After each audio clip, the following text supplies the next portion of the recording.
So finally, what happens when we have to calculate the error and the weight adjustments for the intermediate layers? So we start off, let's see how it works. We start off with random weights. हमने weights initialize कर दिए A से B के लिए, A से C के लिए. Apply the first inputs to the network and work out the output. हमने दोनों nodes के ऊपर अपनी outputs calculate कर ली. Work out errors at output nodes B and C. अब यहाँ पे actual और predicted का difference check कर लिया. यहाँ पे actual और predicted का difference check कर लिया. ठीक है?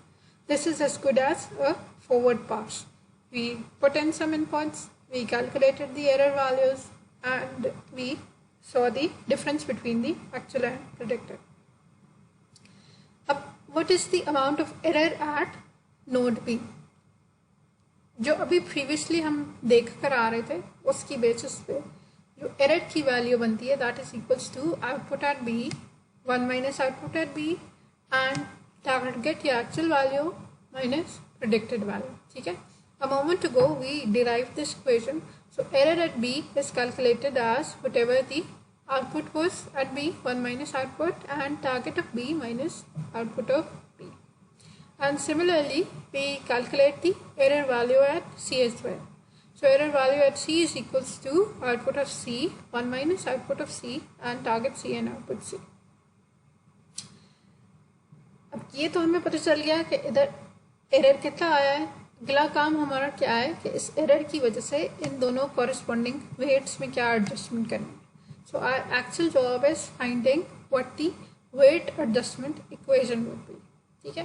So what I do is for weight between A and B this one previous weight लिया weight A and B plus learning rate eta and error into output. ठीक है. कौन सा एरर और कौन सी आउटपुट? एरर जो बी पे अकर हुआ है और आउटपुट जो ए की थी. ठीक है. आसान अल्फाज में आप क्या कर रहे हैं कि आप कॉन्सिक्वेंस देख रहे हैं कि जो 1 से वेट आया था अब इसके साथ हमने ओरिजिनली अपने वेट को मल्टीप्लाई करने के बाद बी के लिए कोई ना कोई वैल्यू निकाली थी. ठीक है. तो जब हम फॉरवर्ड पास कर रहे थे so the output of A was multiplied by WAB and because of that we got some result on B. So in moving in the backward direction we do the same thing. What we do is we check the error that has occurred on B because of the output at A and based on that we adjust the weight between B and A. ठीक है. मैं इसको clear out. Let me share this out and I'll explain all of this with the other knowledge. So let me explain it to you again with C. Adjustment of weight AC is equals to जो previous weight था plus the learning error and the consequence of the error with the input of the node.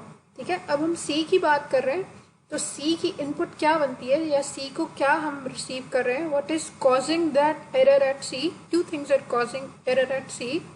One the weight. ठीक है. And second the input. और ये input कहाँ से आ रही है? This is basically the output of the node A. Whatever node A was producing was being multiplied by WAC and this was being given to C as input. सो इन दोनों की वजह से जो एरर अकर हो रहा है हमने वो प्रोपोगेट किया और हमने बताया कि इसमें से ए की वैल्यू कितनी थी ताकि हम करेक्टली सी की वैल्यू या डब्ल्यू की वैल्यू एडजस्ट कर सकें. ठीक है. आप इसको ऐसे भी याद रख सकते हैं what we had done previously. This output of A was equals to the XJ. सो जब हम when we were talking about all of this in a single perceptron environment this was equals to the error और J theta and the error was being multiplied by X of J.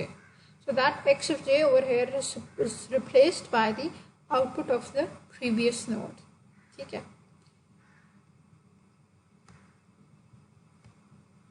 Lastly, we calculate the errors for the hidden layers, all of those, no matter how many those be, and since we do not have targets, these errors cannot be calculated directly. Targets अब क्या मुराद है? At the output layer, we have the actual output or the final result of the algorithm and the real world value. So we can compare those. लेकिन hidden layers में inside those layers we do not have the the real world value, we only have the results of the computations. Okay? So we backpropagate errors from the output neurons and we calculate values at the intermediate steps. And we repeat these steps for all of the layers and all of the neurons, because we have to do the weight adjustment with each and every single one of these. So we do this backpropagation for all of these values. So that concludes the backpropagation. I'll give you a running example to in lecture as well, and I'd be sharing more detailed notes of these in the class as well. So concluding the neural network topic, these are some of the issues we'd like to discuss before ending it. A neural network is very tolerant to noise, so this means that it isn't really put off by one bad example or two bad examples. It is usually trained on hundreds of thousands of examples to produce accurate results. But neural networks are essentially black boxes, so you're not sure at any given time which neuron is adjusted in what manner. You can't visualize or see what is the effect of triggering these neurons or those neurons and what would be the end result. And again, even if you did some traces, there is no clear or particular result to that, which is why in the recent advancements, neural networks have not expanded as much, and we've got other networks such as CNNs and RNNs.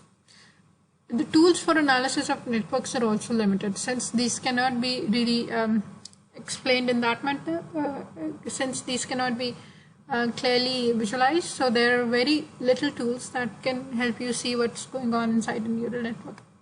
Some of the good things are, if you've got a single layer or a perceptron, it will not be able to solve anything that requires more than a linear solution.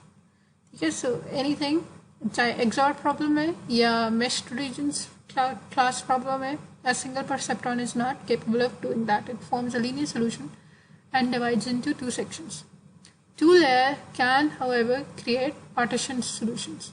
So ये partial solutions बना सकता है that can help you differentiate your outbound boundary or solution boundary into different spaces. And then anything with 3 layers or higher can form complex boundary structures. So it can represent any form of a solution space. Then in recent works, we've seen a lot of other neural networks. These basic neural networks, even though these have triggered the whole field of NNs, these are not used as much as some of the more advanced neural networks that include convolutional neural networks and recurrent neural networks. So multi-layer neural networks with backpropagation are used for pattern recognition problems.